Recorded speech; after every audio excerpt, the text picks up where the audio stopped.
നമസ്കാരം, കെംഫ്രണ്ടിലേക്ക് സ്വാഗതം. ഇപ്പോൾ കഴിഞ്ഞ 3 ക്ലാസ്സുകളിലായി നമ്മൾ ചർച്ച ചെയ്തുകൊണ്ടിരുന്നത് IT ആൻഡ് സൈബർ ലോസ്, അതിലുള്ള പ്രധാനപ്പെട്ട വിഭാഗമായിട്ടുള്ള ഹാർഡ്വെയർ, അതിൻ്റെ ഡിവൈസസ്, ക്ലാസിഫിക്കേഷൻ, ഫീച്ചേഴ്സ് മുതലായവയാണ്. അപ്പോൾ ആ വീഡിയോ നിങ്ങൾ കണ്ടിട്ടില്ലെങ്കിൽ നമ്മുടെ ചാനലിൻ്റെ ലിങ്കിലൊന്ന് കയറി കഴിഞ്ഞാൽ നിങ്ങൾക്ക് കാണാൻ കഴിയുന്നതായിരിക്കും. അപ്പോൾ ഇന്ന് നമ്മൾ എടുക്കാൻ പോകുന്നത് സോഫ്റ്റ്വെയറിനെ കുറിച്ചാണ്. നമ്മളെ സിലബസിൽ ഇത് ഡിഗ്രി ലെവൽ പ്രാഥമിക പരീക്ഷയുടെ സിലബസാണ്. സിലബസിൽ പറഞ്ഞിരിക്കുന്നത് പ്രകാരം നമ്മൾ ഹാർഡ്വെയർ കംപ്ലീറ്റ് ചെയ്തിരിക്കുകയാണ്. ഇനി സോഫ്റ്റ്വെയർ ആണ്. സോ ഈ സോഫ്റ്റ്വെയറിൽ പ്രധാനമായിട്ടും classification, operating system, popular application, software packages, basics of program, ഇത്രയും കാര്യങ്ങളാണുള്ളത്. അതിൽ നമുക്ക് തീർക്കാൻ പറ്റാവുന്ന കാര്യങ്ങൾ ഇന്ന് തീർക്കാം. നമുക്ക് ആ classification of software, system software, application software, പിന്നെ എന്താണ് സോഫ്റ്റ്വെയർ തുടങ്ങിയ പ്രധാനപ്പെട്ട കാര്യങ്ങളിലേക്ക് ആദ്യം കടക്കാം. കമ്പ്യൂട്ടർ പ്രവർത്തിക്കാൻ ആവശ്യമായ ഒരു കൂട്ടം നിർദ്ദേശങ്ങൾ, ഡാറ്റ, ഇൻസ്ട്രക്ഷൻസ് അല്ലെങ്കിൽ പ്രോഗ്രാംസ്, ഇതിനെല്ലാമാണ് നമ്മൾ സോഫ്റ്റ്വെയർ എന്ന് പറയുന്നത്. ഇതിന് നമുക്ക് കാണുവാനോ സ്പർശിക്കുവാനോ കഴിയത്തില്ല. ഹാർഡ്വെയർ ആയിരുന്നുവെങ്കിൽ നമുക്ക് ആ ഡിവൈസസിനെയൊക്കെ കാണാനും സ്പർശിക്കുവാനും കഴിയുമായിരുന്നു. എന്നാൽ സോഫ്റ്റ്വെയറിനെ നമുക്ക് കാണാനോ സ്പർശിക്കുവാനോ കഴിയില്ല. ഇവിടെ നോക്കുക, ഡെഫിനിഷൻ പ്രകാരം software is a set of instructions, data or programs used to operate computers and execute specific task. ഇതാണ് സോഫ്റ്റ്വെയറിൻ്റെ ഡെഫിനിഷൻ തന്നെ പറയുന്നത്. മെയിനായിട്ടും നമുക്ക് രണ്ടായിട്ട് ക്ലാസിഫൈ ചെയ്യാം നമുക്ക് സോഫ്റ്റ്വെയറിനെ. അതാണ് സിസ്റ്റം സോഫ്റ്റ്വെയറും ആപ്ലിക്കേഷൻ സോഫ്റ്റ്വെയറും. ഇതിൻ്റെ പിന്നെയും ക്ലാസിഫിക്കേഷൻ വരുന്നുണ്ടെങ്കിലും നമ്മുടെ സിലബസിൽ എടുത്തു പറഞ്ഞിരിക്കുന്നത് ഈ 2 ക്ലാസിഫിക്കേഷനാണ്. സോ നമുക്ക് ഇതിനെ കോൺസെൻട്രേറ്റ് ചെയ്ത് തന്നെ മുൻപോട്ട് പോകാൻ വേണ്ടി നോക്കാം. സോഫ്റ്റ്വെയറുകളിൽ ഏറ്റവും പ്രധാനപ്പെട്ട സോഫ്റ്റ്വെയറാണ് സിസ്റ്റം സോഫ്റ്റ്വെയർ എന്ന് പറയുന്നത്. അതായത് ഒരു കമ്പ്യൂട്ടറിൻ്റെ ബേസിക് ആയിട്ടുള്ള ഒരു നെസസിറ്റി കൂടിയാണ് ഈ സിസ്റ്റം സോഫ്റ്റ്വെയർ. ഇത് എന്ന് പറയുന്നത് it's a type of computer program that is designed to run a computer's hardware and application programs. പിന്നെ നമ്മൾ പറഞ്ഞു it is a basic necessity of a system. Computer സിസ്റ്റത്തിന് ഏറ്റവും പ്രധാനപ്പെട്ട ഒരു സോഫ്റ്റ്വെയർ കൂടിയാണ് സിസ്റ്റം സോഫ്റ്റ്വെയർ. പിന്നെ ഏറ്റവും പ്രധാനപ്പെട്ട ഒരു point, it act as the interface between hardware and user applications. കമ്പ്യൂട്ടറിൻ്റെ ലേയേർഡ് ആയിട്ടുള്ള ഒരു ഡിവൈസ് ആയിട്ട് നമ്മൾ പരിഗണിക്കുകയാണെങ്കിൽ ഇത് സിസ്റ്റം സോഫ്റ്റ്വെയർ എന്ന് പറയുന്നത് is an interface between hardware and user applications.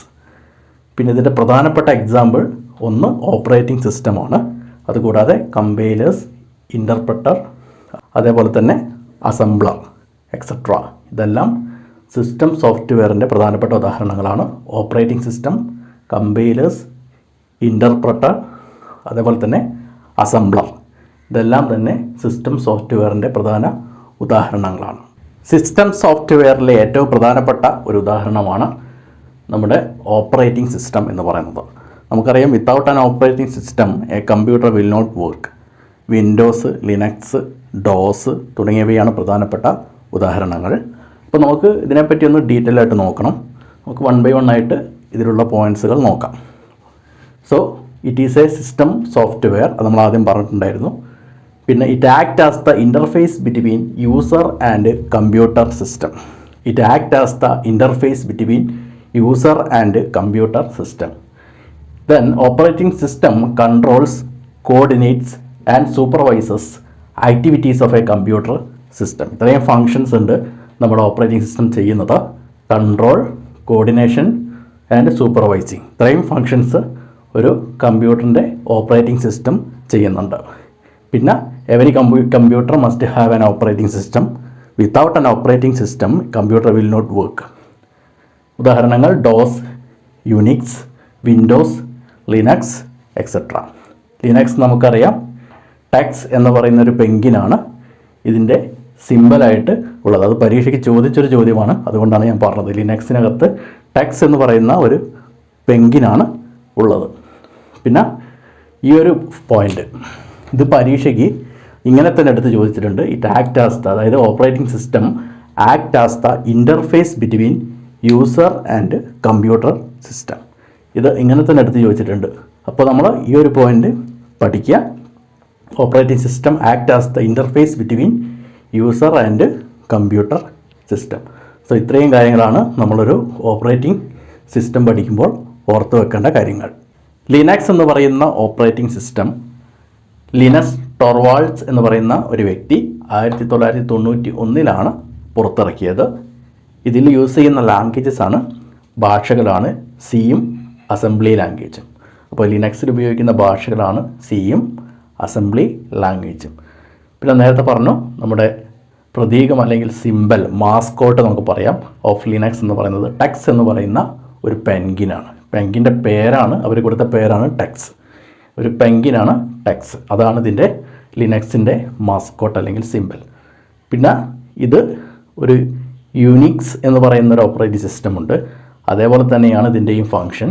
It is a Unix like operating system എന്നും കൂടി കണ്ടിട്ടുണ്ട് നമ്മൾ റെഫർ ചെയ്ത സമയത്ത്.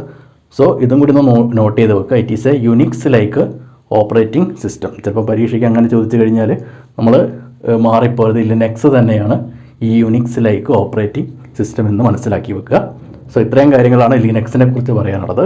ഡെവലപ്പ് ചെയ്തത് ലിനസ് ടോർവാൾഡ്സ് എന്ന് പറയുന്ന സയൻറ്റിസ്റ്റ്. ഉപയോഗിക്കുന്ന ലാംഗ്വേജസ് സിയും അസംബ്ലി ലാംഗ്വേജും.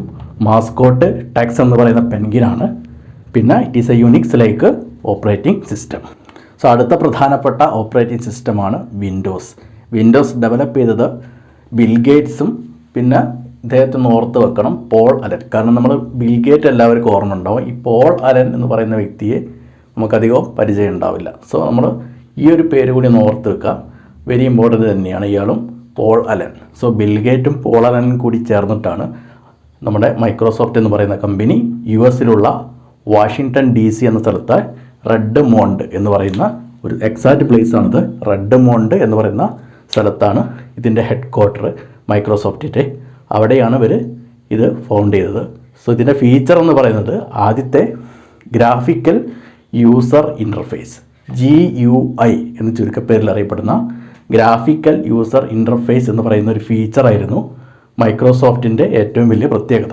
പിന്നെ ഇതിൻ്റെ വേർഷൻസ് ഒക്കെ നോക്കി വെക്കുക. Windows Vista 7, 8, Windows 10, Windows XP മുതലായവ. Windows Vista, Windows 7, Windows 8, Windows 10, Windows XP ഇതെല്ലാം തന്നെ നമ്മൾ ഓർത്ത് വെക്കേണ്ട പോയിന്റുകളാണ്. ഓപ്പറേറ്റിംഗ് സിസ്റ്റവുമായി ബന്ധപ്പെട്ട 1-2 പ്രധാന കാര്യങ്ങൾ കൂടി പറഞ്ഞുകൊണ്ട് നമുക്ക് ഈ സെക്ഷൻ വൈൻഡപ്പ് ചെയ്യാം. അതിൽ ഒന്നാമത്തതാണ് നമ്മുടെ ആപ്പിൾ എന്ന് പറയുന്ന കമ്പനി ഡെവലപ്പ് ചെയ്ത ഒരു ഓപ്പറേറ്റിംഗ് സിസ്റ്റം ഉണ്ട്. അതിൻ്റെ പേരാണ് മാക്കിൻടോഷ്. ചുരുക്കപ്പേര് MACOS എന്നാണ്. മാക്കിൻടോഷ് എന്നൊക്കെ പറയാറുണ്ട്. OS ഓപ്പറേറ്റിംഗ് സിസ്റ്റത്തിൻ്റെ ഷോർട്ട് ഫോമാണ്. ഇനി അതേപോലെ തന്നെ നമ്മുടെ സ്മാർട്ട് ഫോണിലൊക്കെ ഉപയോഗിക്കുന്ന ഒരു ഓപ്പറേറ്റിംഗ് സിസ്റ്റമാണ് സിംബിയാൻ എന്നാണ് ഇത് വായിക്കുക. സിംബിയാൻ ഇത് സ്മാർട്ട് ഫോണിൽ ഉപയോഗിക്കുന്ന ഒരു ഓപ്പറേറ്റിംഗ് സിസ്റ്റമാണ്. അപ്പോൾ നമ്മൾ പോപ്പുലറായിട്ട് ഉപയോഗിക്കുന്ന ഓപ്പറേറ്റിംഗ് സിസ്റ്റം നമുക്ക് എല്ലാവർക്കും അറിയാം ആൻഡ്രോയിഡാണ് ഇപ്പം 90% ഫോണിൽ ഉപയോഗിക്കുന്ന ഓപ്പറേറ്റിംഗ് സിസ്റ്റം. പിന്നെ first chat operating system in the world, അതിനെ വിളിക്കുന്നവരാണ് ഫ്ലോക്ക് ഓപ്പറേറ്റിംഗ് സിസ്റ്റം. OS എന്ന് പറഞ്ഞാൽ ഓപ്പറേറ്റിംഗ് സിസ്റ്റത്തിൻ്റെ ഷോർട്ടാണ്. അപ്പോൾ ഫ്ലോക്ക് ഓപ്പറേറ്റിംഗ് സിസ്റ്റമാണ് ലോകത്തിലെ സംസാരിക്കുന്ന ഓപ്പറേറ്റിംഗ് സിസ്റ്റം. ആദ്യത്തെ first chat operating system in the world is flock operating system. അപ്പോൾ ഇത്രയും കാര്യങ്ങളൊന്ന് പഠിച്ചു വെക്കുക. ഒന്നുകൂടി നോക്കാം. ആപ്പിൾ എന്ന് പറയുന്ന കമ്പനി ഡെവലപ്പ് ചെയ്ത ഓപ്പറേറ്റിംഗ് സിസ്റ്റമാണ് മാക്കിൻടോഷ്. സ്മാർട്ട് ഫോണിൽ ഉപയോഗിക്കുന്ന 2 ഓപ്പറേറ്റിംഗ് സിസ്റ്റംസാണ് സിംബിയാനും ആൻഡ്രോയിഡും. അതേപോലെ തന്നെ ലോകത്തിലെ തന്നെ ആദ്യത്തെ ചാറ്റ് ഓപ്പറേറ്റിംഗ് സിസ്റ്റമാണ് ഫ്ലോക്ക് ഓപ്പറേറ്റിംഗ് സിസ്റ്റം. നമ്മൾ ഇതുവരെ ചർച്ച ചെയ്തുകൊണ്ടിരുന്നത് സോഫ്റ്റ്വെയറുകളെ കുറിച്ചാണ്. സോഫ്റ്റ്വെയറിലെ ഒന്നാമത്തെ കാറ്റഗറി ആയിട്ടുള്ള സിസ്റ്റം സോഫ്റ്റ്വെയർ നമ്മൾ പഠിച്ചു. അതിൻ്റെ എക്സാമ്പിളായിട്ടുള്ള ഓപ്പറേറ്റിംഗ് സിസ്റ്റം നമ്മൾ ഇൻ ഡീറ്റെയിൽ ആയിട്ട് നോക്കി. അടുത്ത സിസ്റ്റം സോഫ്റ്റ്വെയറിൻ്റെ ഉദാഹരണമാണ് കമ്പൈലേഴ്സ് എന്ന് പറഞ്ഞാൽ it is used to convert high level language into low level language. ഈ ഹൈ ലെവൽ ലാംഗ്വേജ് തന്നെയാണ് source code. Low level language എന്ന് പറഞ്ഞാൽ ഒബ്ജക്റ്റ് കോഡാണ്. അത് നമുക്ക് ഇത് മാറ്റി പറയാം. സോഴ്സ് കോഡിനെ ഒബ്ജക്റ്റ് കോഡാക്കി മാറ്റാൻ വേണ്ടി ഉപയോഗിക്കുന്ന സോഫ്റ്റ്വെയറാണ് കമ്പൈലേഴ്സ് എന്ന് പറയുന്നത്. So we can say that definition in another way. Compilers are used to convert source code into object code. അല്ലെങ്കിൽ ഹൈ ലെവൽ ലാംഗ്വേജിനെ ലോ ലെവൽ ലാംഗ്വേജ് ആയിട്ട് കൺവേർട്ട് ചെയ്യാനാണ് കമ്പൈലർ ഉപയോഗിക്കുന്നത്. അതേപോലെ തന്നെ compiler can identify syntax error എന്ന് പറഞ്ഞാൽ source കോഡിൽ വരുന്ന എററുകളാണ്. ഈ സിൻടാക്സ് എറർ കൃത്യമായിട്ട് കമ്പൈലർ വെച്ച് നമുക്ക് കണ്ടുപിടിക്കാൻ പറ്റും. അതായത് നമ്മളൊരു പ്രോഗ്രാം എഴുതുന്ന സമയത്ത്, കമ്പ്യൂട്ടർ പ്രോഗ്രാം എഴുതുന്ന സമയത്ത് ലൈൻ ബൈ ലൈൻ ആയിട്ടാണ് എഴുതുന്നത്. അപ്പോൾ സിൻടാക്സ് ഇറർ എന്ന് പറയുമ്പോൾ അങ്ങനെ എഴുതുന്ന സമയത്ത് അതിൻ്റെ സോഴ്സ് കോഡിൽ വരുന്ന ഇററുകളാണ്. അത് കമ്പൈലർ ഉപയോഗിച്ചിട്ട് ഇന്ന ലൈനിലാണ് എന്ന് നമുക്ക് വളരെ കൃത്യമായിട്ട് ആ ഇററിനെ സ്പോട്ട് ചെയ്യാൻ പറ്റും. അതിപ്പോൾ ഇതൊരു കമ്പ്യൂട്ടർ പ്രോഗ്രാമിംഗ് രീതിയാണെങ്കിൽ ഇതിൽ ഈ ഭാഗത്ത് ഒരു എറർ ഉണ്ടെങ്കിൽ കൃത്യമായിട്ട് ഈ ലൈനിലാണ് എററെന്ന് നമുക്ക് ഈ കമ്പൈലർ ഉപയോഗിച്ച് കണ്ടുപിടിക്കാം എന്നർത്ഥം. സോഴ്സ് കോഡിൽ വരുന്ന എററുകളാണ് സിൻടാക്സ് ഇറർ എന്ന് പറഞ്ഞു കഴിഞ്ഞാൽ. ഇപ്പോൾ നമുക്ക് നോക്കാം. Compiler used to convert high level language into low level language അല്ലെങ്കിൽ source code into object code. Compiler can identify syntax errors. Syntax error എന്ന് പറഞ്ഞാൽ സോഴ്സ് കോഡിൽ വരുന്ന ഇററുകളാണ് സിൻടാക്സ് ഇറർ. അത് കമ്പൈലർ ഉപയോഗിച്ച് നമുക്ക് എളുപ്പത്തിൽ കണ്ടുപിടിക്കും. നമുക്ക് പഠിക്കാനുള്ള അടുത്ത സിസ്റ്റം സോഫ്റ്റ്വെയർ ആണ് ഇൻ്റർപ്രട്ടർ. ഇൻ്റർപ്രട്ടർ നമ്മൾ യൂസ് ചെയ്യുന്നത് to convert high level language into low level language. But ഇവിടെ ഒരു പ്രത്യേകത ഉണ്ട്. ഇത് ലൈൻ ബൈ ലൈൻ ആയിട്ടാണ് ഈ പ്രോസസ്സ് നടക്കുന്നത്. അതായത് നേരത്തെ നമ്മൾ കമ്പൈലർ ഉപയോഗിച്ചിട്ട് ഒറ്റ സ്ട്രെച്ചിൽ കൺവേർട്ട് ചെയ്തിട്ടുണ്ടെങ്കിൽ ഈ ഇൻ്റർപ്രട്ടർ ഉപയോഗിച്ചിട്ട് നമുക്ക് ലൈൻ ബൈ ലൈൻ ആയിട്ട് മാത്രമേ ഇവിടെ ഹൈ ലെവൽ ലാംഗ്വേജിനെ ലോ ലെവൽ ലാംഗ്വേജിലേക്ക് മാറ്റാൻ പറ്റത്തുള്ളൂ. പിന്നെ interpreter translates one statement at a time. ഇത് ഈ പറഞ്ഞ കാര്യം തന്നെ ഒന്നുകൂടി പറഞ്ഞിരിക്കുകയാണ്. അതായത് ഒറ്റ സമയത്ത് ഒരു സ്റ്റേറ്റ്മെൻറ്റ് മാത്രമേ ഇൻ്റർപ്രട്ടർ ഉപയോഗിച്ചിട്ട് നമുക്ക് ട്രാൻസ്ലേറ്റ് ചെയ്യാൻ പറ്റത്തുള്ളൂ. സോ അറ്റ് എ ടൈമിൽ ഒരു സ്റ്റേറ്റ്മെൻറ്റ് മാത്രമേ ഇൻ്റർപ്രട്ടർ ഉപയോഗിച്ചിട്ട് നമുക്ക് ട്രാൻസ്ലേറ്റ് ചെയ്യാൻ പറ്റത്തുള്ളൂ. ഇനി അടുത്തതാണ് അസംബ്ലർ. അസംബ്ലി ലാംഗ്വേജിനെ മെഷീൻ ലാംഗ്വേജിലേക്ക് കൺവേർട്ട് ചെയ്യാനാണ് അസംബ്ലർ ഉപയോഗിക്കുന്നത്.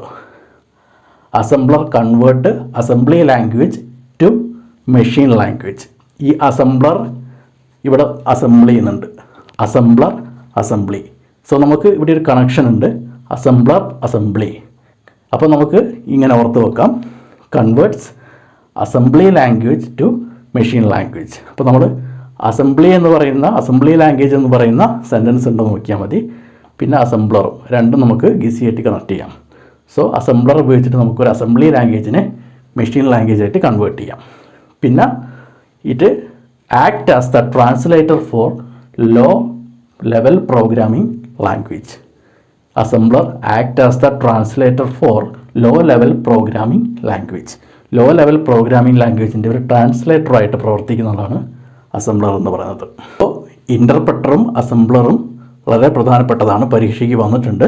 സോ ഇതൊന്ന് ഡീറ്റെയിൽ ആയിട്ട് നിങ്ങൾ പഠിച്ചു വെക്കുക. നമുക്ക് പഠിക്കാനുള്ള അടുത്ത സിസ്റ്റം സോഫ്റ്റ്വെയർ ആണ് ലിങ്കർ. ലിങ്കർ എന്ന് പറഞ്ഞു കഴിഞ്ഞാൽ it combines one or more program generated by compiler into a single executable file. ഇതിൽ നിന്ന് നമുക്ക് വ്യക്തമായിട്ട് മനസ്സിലാവും. ഇത് ചെയ്യുന്നത് നമ്മൾ കമ്പൈൽ ചെയ്ത 2-3 പ്രോഗ്രാമുകളെ ലിങ്ക് ചെയ്തുകൊണ്ട് ഒരു സിംഗിൾ എക്സിക്യൂട്ടബിൾ ഫയലാക്കി മാറ്റുന്ന പ്രോസസ്സാണ് ലിങ്കർ ചെയ്യുന്നത്. ലിങ്കിങ് ആണ്, പേരിൽ തന്നെയുണ്ട് ലിങ്കിങ്. അപ്പോൾ അങ്ങനെ നമുക്ക് കണക്ട് ചെയ്ത് വെക്കാം. അടുത്തതാണ് ലോഡർ. ഇത് മെയിൻ മെമ്മറിയുടെ ഒരു പാർട്ടായിട്ട് നിൽക്കുന്ന ഭാഗമാണ് ലോഡർ എന്ന് പറഞ്ഞു കഴിഞ്ഞാൽ. ഇത് ചെയ്യുന്നത് it is used to store the machine language into the memory of the computer for execution. അതായത് കമ്പ്യൂട്ടറിന് പ്രവർത്തിക്കാൻ ആവശ്യമായിട്ടുള്ള മെഷീൻ ലാംഗ്വേജിനെ കമ്പ്യൂട്ടറിൻ്റെ മെമ്മറിയിലേക്ക് സ്റ്റോർ ചെയ്ത് വെക്കുന്ന പരിപാടിയാണ് ലോഡർ ചെയ്യുന്നത്. അതായത് it store the machine language into the memory of the computer for execution.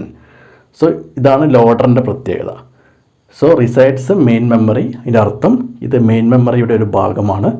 Used to store the machine language into the memory of the computer for execution. കമ്പ്യൂട്ടറിന് പ്രവർത്തിക്കാൻ ആവശ്യമായിട്ടുള്ള machine language store ചെയ്ത് വെക്കുക എന്നുള്ളതാണ് ഈ loader ചെയ്യുന്നത്. So that's all about linker and loader. നമ്മൾ നേരത്തെ പറയാൻ വിട്ടുപോയിട്ടുള്ള ഒരു പ്രധാനപ്പെട്ട ഭാഗമാണ് നിമോണിക്സ്. ഈ ടെർമിനോളജി പരീക്ഷയ്ക്ക് എടുത്ത് ചോദിച്ചിട്ടുണ്ട്. What is mnemonics? നിമോണിക്സ് എന്ന് പറഞ്ഞു കഴിഞ്ഞാൽ symbols used in assembly languages. Assembly ലാംഗ്വേജിൽ നമ്മൾ ഉപയോഗിക്കുന്ന പ്രതീകങ്ങൾ, സിമ്പലുകളെയാണ് നമ്മൾ നിമോണിക്സ് എന്ന് വിളിക്കുന്നത്. Mnemonics are the symbols used in assembly languages. നമ്മളിതുവരെ പഠിച്ചുകൊണ്ടിരുന്നത് സോഫ്റ്റ്വെയറുകളെ കുറിച്ചാണ്. അതിൽ സിസ്റ്റം സോഫ്റ്റ്വെയർ നമ്മൾ ഫിനിഷ് ചെയ്തു. അതിൽ operating system, compiler, interpreter, assembler ഇതൊക്കെയാണ് പ്രധാനപ്പെട്ട സിസ്റ്റം സോഫ്റ്റ്വെയർ. അതിൻ്റെ പ്രത്യേകതകൾ നമ്മൾ നോക്കി. ഇതുകൂടാതെ ലിങ്കർ, ലോഡർ, നിമോണിക്സ് തുടങ്ങിയ ടെർമിനോളജികളും നമ്മൾ പരിചയപ്പെട്ടു. രണ്ടാമത്തെ ടൈപ്പാണ് അപ്ലിക്കേഷൻ സോഫ്റ്റ്വെയർ. ഇനി നമുക്ക് ഇതിനെപ്പറ്റിയാണ് പറയാനുള്ളത്. അപ്ലിക്കേഷൻ സോഫ്റ്റ്വെയറുകൾ പ്രധാനമായിട്ടും used to help the user to perform specific ടാസ്കുകൾ. ഒരു പെർട്ടിക്കുലർ ടാസ്കിന് വേണ്ടിയിട്ട് നമ്മൾ ഉപയോഗിക്കുന്ന സോഫ്റ്റ്വെയറുകളാണ് അപ്ലിക്കേഷൻ സോഫ്റ്റ്വെയറുകൾ. ഉദാഹരണം MS Office, Tally, Adobe page maker മുതലായവയാണ്. സോ അപ്ലിക്കേഷൻ സോഫ്റ്റ്വെയർ എന്ന് പറഞ്ഞാൽ used to help the user to perform specific ടാസ്കുകൾ. ഒരു പെർട്ടിക്കുലർ ജോലിക്ക് വേണ്ടിയിട്ട് നമ്മൾ ഉപയോഗിക്കുന്ന സോഫ്റ്റ്വെയറുകളാണ് അപ്ലിക്കേഷൻ സോഫ്റ്റ്വെയർ. പെർട്ടിക്കുലർ പർപ്പസിന് വേണ്ടി നമ്മൾ ഉപയോഗിക്കുന്ന സോഫ്റ്റ്വെയറുകൾ, അതാണ് അപ്ലിക്കേഷൻ സോഫ്റ്റ്വെയറുകൾ. ഉദാഹരണം MS Office, Tally, Adobe page maker മുതലായവയാണ് അപ്ലിക്കേഷൻ സോഫ്റ്റ്വെയറുകളുടെ ഉദാഹരണങ്ങൾ. നമുക്ക് മൈക്രോസോഫ്റ്റ് ഓഫീസ് കമ്പോണൻസ് ഏതൊക്കെയാണെന്ന് നോക്കാം. MS Word, MS Excel, MS PowerPoint, MS Access and MS Outlook et cetera. ഇത്രയുമാണ് മൈക്രോസോഫ്റ്റ് ഓഫീസ് കമ്പോണൻസ്. പ്രധാനപ്പെട്ടത് മാത്രമേ എഴുതിയിട്ടുള്ളൂ. അപ്പോൾ അതിൽ ചിലത് പ്രധാനപ്പെട്ട പോയിന്റുകൾ നമ്മൾ ഡിസ്കസ് ചെയ്യേണ്ടതായിട്ടുണ്ട്. അപ്പോൾ അതിൽ MS വേർഡ് നമുക്ക് നോക്കാം. ഇത് ഡെവലപ്പ് ചെയ്തത് മൈക്രോസോഫ്റ്റ് എന്ന് പറയുന്ന കമ്പനിയാണ്. പിന്നെ ഇതിൻ്റെ പ്രത്യേകത ഇതൊരു വേർഡ് പ്രോസസ്സറാണ്. അതായത് നമുക്ക് ടൈപ്പ് ചെയ്യാൻ വേണ്ടിയിട്ടാണ് പ്രധാനമായിട്ടും ഈ മൈക്രോസോഫ്റ്റ് വേർഡ് എന്ന് പറയുന്ന ആപ്ലിക്കേഷൻ സോഫ്റ്റ്വെയർ നമ്മൾ ഉപയോഗിക്കാറുള്ളത്. തീസീസൊക്കെ എഴുതാനൊക്കെ നമ്മൾ ഇതാണ് ഉപയോഗിക്കാറുള്ളത്. ദെൻ ഇത് 1983 മൈക്രോസോഫ്റ്റ് എന്ന കമ്പനി ഡെവലപ്പ് ചെയ്തത്. അതേപോലെ തന്നെ നമുക്ക് പഠിക്കേണ്ടതാണ് MS എക്സൽ. MS എക്സലിൻ്റെ പ്രധാനപ്പെട്ട 2 പോയിന്റുകളാണ്. ഇതിൻ്റെ മറ്റൊരു പേര് സ്പ്രെഡ് ഷീറ്റ് എന്നറിയപ്പെടുന്നത് MS എക്സലാണ്. അതേപോലെ തന്നെ ഇതിൻ്റെ function, it is used to save and analyse numerical data. കണക്കുകൾ കൂട്ടാനുമൊക്കെയുള്ള കാര്യങ്ങൾക്ക് വേണ്ടിയിട്ടാണ് നമ്മൾ പ്രധാനമായിട്ടും MS എക്സൽ ഉപയോഗിക്കാറുള്ളത്. അക്കൗണ്ടിങ്സിലൊക്കെ പ്രധാനമായിട്ടും MS എക്സലിലാണ് നമ്മൾ ചെയ്യാറുള്ളത്. It is used to save and analyse numerical data. ഇവിടെ നമ്മളൊരു പ്രധാനപ്പെട്ട പോയിന്റ് വിട്ടുപോയി. ഈ സ്പ്രെഡ് ഷീറ്റുമായി ബന്ധപ്പെട്ട് കിടക്കുന്ന ഒരു വേർഡാണ് ലോട്ടസ്. അപ്പോൾ പരീക്ഷയ്ക്ക് വന്ന ഒരു ക്വസ്റ്റ്യനാണിത്. ലോട്ടസ് എന്ന് പറഞ്ഞാൽ താഴെ പറയുന്നവയിൽ എന്തുമായി ബന്ധപ്പെട്ടിരിക്കുന്നു? അത് സ്പ്രെഡ് ഷീറ്റുമായിട്ട് ബന്ധപ്പെട്ടിരിക്കുന്ന വേർഡാണെന്ന് ഓർത്ത് വെക്കുക. Lotus is related to spreadsheet. നമ്മളൊരു ഷീറ്റിൻ്റെ മുകളിൽ ഒരു താമര വെച്ച് ആലോചിച്ചാൽ മതി. അപ്പോൾ Lotus is related to spreadsheet. അടുത്തതാണ് MS പവർ പോയിൻ്റ്. നമുക്കറിയാം it is a presentation software ആണ്. നമ്മൾ സാധാരണ രീതിയിൽ ഒരു തീസീസോ അല്ലെങ്കിൽ പ്രൊജക്റ്റോ ഒക്കെ നമുക്ക് പ്രസൻറ്റ് ചെയ്യുമ്പോൾ ഓഡിയൻസിൻ്റെ മുമ്പിൽ പ്രസൻറ്റ് ചെയ്യാൻ വേണ്ടിയിട്ട് നമ്മൾ ഈ സോഫ്റ്റ്വെയർ ആണ് ഉപയോഗിക്കാറുള്ളത്, സ്ലൈഡുകളൊക്കെ പ്രിപ്പയർ ചെയ്തുകൊണ്ട്. അപ്പോൾ that is the peculiar feature of this power point. നമുക്കറിയാം ഇത് ഒന്ന് പഠിച്ചു വെക്കണം. It is a presentation software. അത് അങ്ങനെ തന്നെ പരീക്ഷയ്ക്ക് വന്നിട്ടുണ്ട്. പ്രസൻറ്റേഷൻ സോഫ്റ്റ്വെയർ ആണ് പവർ പോയിൻ്റ്. ഇനി നമ്മൾ 1-2 വേറെ കാര്യങ്ങൾ കൂടി നോക്കണം. Basic text editor of Microsoft Windows എന്ന് പറയുന്നത് നോട്ട് പാഡാണ്. Basic text editor of MS Windows is notepad. അതേപോലെ തന്നെ ഫസ്റ്റ് വേർഡ് പ്രൊസസ്സർ ആപ്ലിക്കേഷനാണ് WordStar. First word processor ആപ്ലിക്കേഷനാണ് വേർഡ് സ്റ്റാർ. അങ്ങനത്തെ ഒരു കണക്ഷൻ ഉണ്ട്. Word first word processor application ആണ് വേർഡ് സ്റ്റാർ. കുറച്ച് ഫയൽ എക്സ്റ്റൻഷൻസ് നമ്മളൊന്ന് ഓർത്ത് വെക്കണം, പരീക്ഷയ്ക്ക് ചോദിക്കാറുണ്ട്. ഒന്നാമത്തത് വേർഡിൻ്റെ ഫയൽ എക്സ്റ്റൻഷൻ .doc. ഈ ഡോട്ട് വിട്ടുപോരുത്. ഡോട്ട് സ്മോൾ ലെറ്ററിൽ DOC എന്ന് എഴുതി കഴിഞ്ഞാൽ ഈ വേർഡിൻ്റെ ഫയൽ എക്സ്റ്റൻഷനാണ്. അതേപോലെ തന്നെ എക്സൽ ആണെങ്കിൽ .xls സ്മോൾ ലെറ്ററിൽ എഴുതണം. .xls അതാണ് എക്സലിൻ്റെ ഫയൽ എക്സ്റ്റൻഷൻ. അതേപോലെ തന്നെയാണ് പവർ പോയിൻറ്റിൻ്റേത്. നമുക്ക് പെട്ടെന്ന് ആലോചിച്ച് വെക്കാം. PPT .ppt ആണ് file extension of power point. അപ്പോൾ വേർഡിൻ്റെത് .doc, എക്സൽ .xls, പവർ പോയിൻറ്റിൻ്റെത് .ppt. ഇതൊന്ന് നിങ്ങൾ ഓർത്ത് വെക്കണം. സോ ഫ്രണ്ട്സ്, ഇന്ന് നമ്മൾ പ്രധാനമായിട്ടും ഡിസ്കസ് ചെയ്തത് സോഫ്റ്റ്വെയറുകളെ കുറിച്ചാണ്. ആപ്ലിക്കേഷൻ സോഫ്റ്റ്വെയർ, സിസ്റ്റം സോഫ്റ്റ്വെയർ, അതിൻ്റെ എക്സാമ്പിൾസ്, ഫീച്ചേഴ്സ്, ഓപ്പറേറ്റിംഗ് സിസ്റ്റം, ഇതെല്ലാം നമ്മൾ സിലബസിൽ വ്യക്തമായിട്ട് പറഞ്ഞിട്ടുണ്ട്. സോ ഒരുവിധം കാര്യങ്ങൾ നമ്മൾ 70% ആ ഒരു മേഖലയിൽ നിന്ന് കംപ്ലീറ്റ് ചെയ്തിട്ടുണ്ട്. സോ ഈ ഒരു ക്ലാസ്സിൽ നമ്മൾ ഏതെങ്കിലും പറയാൻ വിട്ടുപോയിട്ടുണ്ടെങ്കിൽ നിങ്ങൾ ഒന്ന് കമൻറ്റ് ബോക്സിൽ പറയുക. അപ്പോൾ നമ്മളത് എടുക്കുന്നതായിരിക്കും. സോ ഇന്നത്തെ ക്ലാസ് ഇവിടെ വൈൻഡപ്പ് ചെയ്യുകയാണ്. സോ ഇന്നത്തെ ക്ലാസ് നിങ്ങൾക്ക് ഉപകാരപ്പെട്ടിട്ടുണ്ടെങ്കിൽ നിങ്ങൾ കൂട്ടുകാരിലേക്ക് ഷെയർ ചെയ്തെത്തിക്കുക. അതുപോലെ തന്നെ നമ്മുടെ ചാനൽ കംഫറൻ്റ് നിങ്ങൾ സബ്സ്ക്രൈബ് ചെയ്തിട്ടില്ലെങ്കിൽ ഒന്ന് സബ്സ്ക്രൈബ് ചെയ്ത് ആ തെളിഞ്ഞ് വരുന്ന ബെൽ ബട്ടൺ കൂടി ഒന്ന് അമർത്തുക. സോ നിങ്ങളുടെ ലൈക്കും ഷെയറും സപ്പോർട്ടും ഈ സബ്സ്ക്രിപ്ഷനും ഒക്കെയാണ് ഞങ്ങൾക്ക് കൂടുതൽ വീഡിയോ ചെയ്യാൻ വേണ്ടിയിട്ടുള്ള പ്രേരണ.